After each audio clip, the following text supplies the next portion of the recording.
नमस्कार, मी डॉक्टर मच्छिंद्र बांगर महाराष्ट्र दैनिक देशातील हवामान परिस्थिती संदर्भात ताजा अंदाज देणार आहे। अरबी समुद्राच्या दक्षिण टोकाला वादळी परिस्थिती निर्माण होण्याची शक्यता आहे।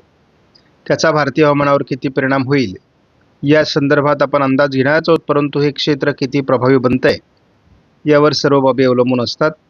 त्यानंतर बंगालच्या उपसागराच्या पूर्व भागामध्ये देखील एक सिस्टम बनण्याची शक्यता आहे।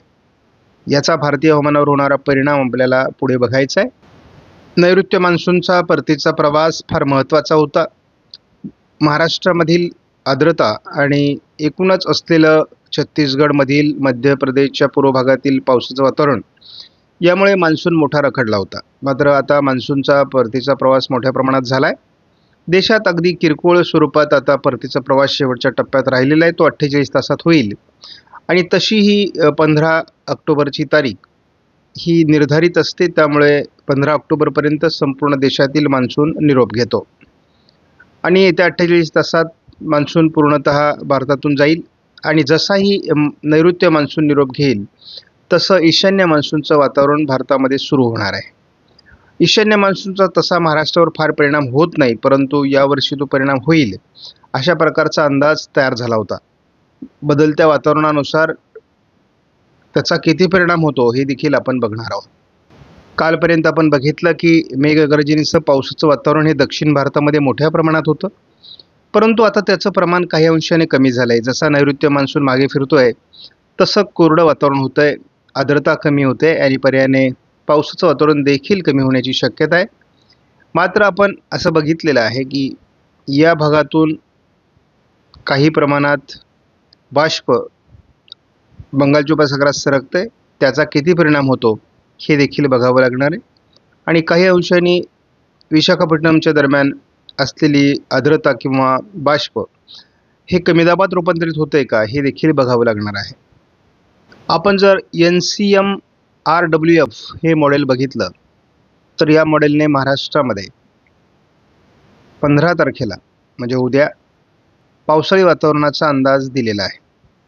यामध्ये दक्षिण कोकण, पश्चिम महाराष्ट्र आणि मराठवाडा किंवा मध्य महाराष्ट्र, विदर्भात स्थानिक वातावरणाची शक्यता व्यक्त केलेली आहे। GFS मॉडेलचा आपण जर सविस्तर अंदाज बघितला तर GFS मॉडेलने मान्सून जसं संपलाय तसं आपण बघतो की भारतातील पावसाचं वातावरण कमी झालंय।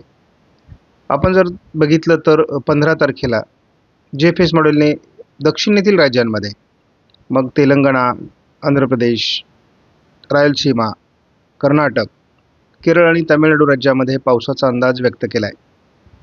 हे पावसाळी वातावरण महाराष्ट्रामध्ये 16 तारखेला सक्रिय राहण्याची शक्यता GFS मॉडेलच्या अंदाजानुसार आहे। याचं प्रमाण 17ला कमी होण्याची शक्यता व्यक्त केलेली आहे, परंतु मी यापूर्वी नेहमी सांगितलेलं आहे की GFSचा तसा अंदाज महाराष्ट्रामध्ये फार जुळत नाही।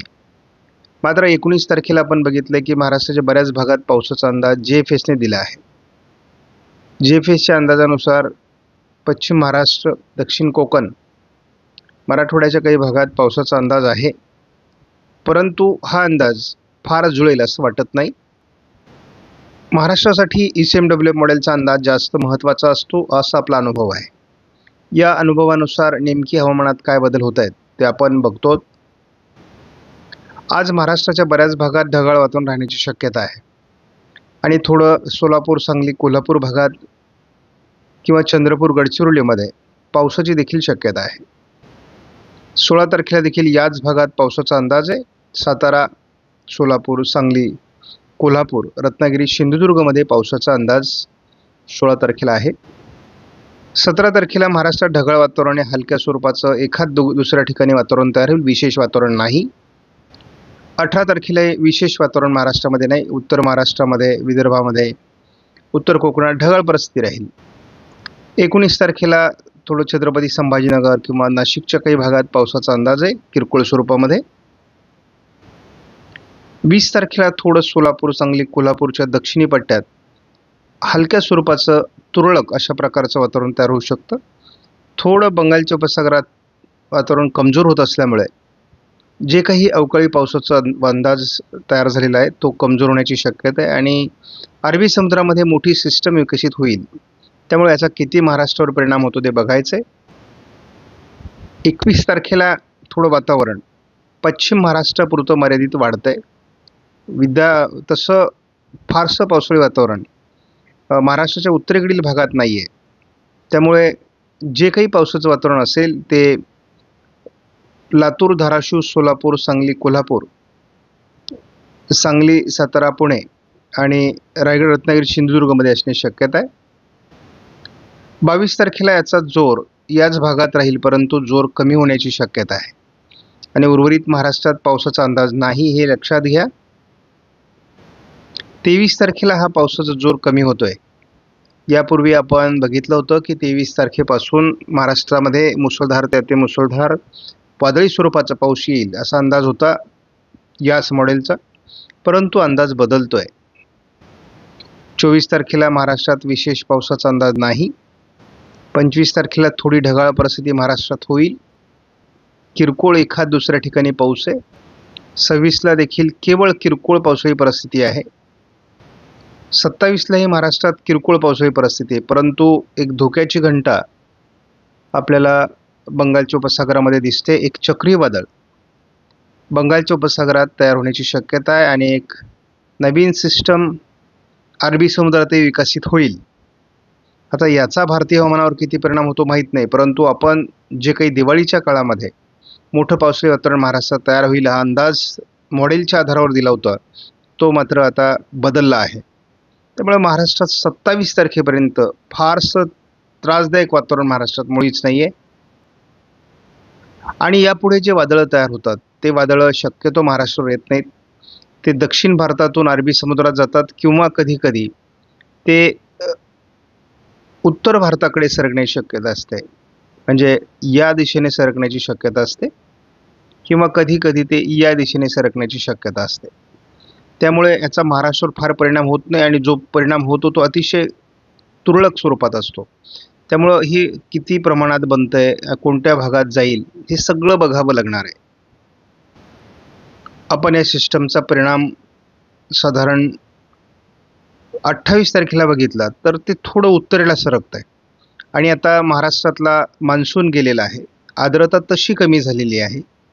त्यामुळं 28 तारखेपर्यंत आपल्याला महाराष्ट्रात मोठ्या पावसाचा कोणताही अंदाज नाही आहे. त्यामुळे दररोजचे अंदाज बघत चला. हवामानात बदल होत असतो. चक्रीवादळ तयार होणारे तीव्र स्वरूपामध्ये आणि ते नेमकी कोणत्या दिशेने जाईल, कोणत्या राज्यांवर परिणाम करेल, हे आपल्याला आत्ता तरी काहीही मॉडेलने दाखवलेलं नाही. त्यामुळे आपण अंदाजात नेमकी काय घडतंय हे बघत राहिलं पाहिजे. म्हणजे 20 तारखेपर्यंत जो काही पावसाचा अंदाज आहे तो केवळ पुणे, सातारा, लातूर, धाराशिव, सोलापूर, सांगली, कोल्हापूर, रायगड, रत्नागिरी, सिंधुदुर्गमध्ये हलक्या मध्यम स्वरूपामध्ये आहे आणि तोच अंदाज आपल्याला तसा पुढे 21 तारखेपासून 28 तारखेपर्यंत दाखवण्यात आला आहे.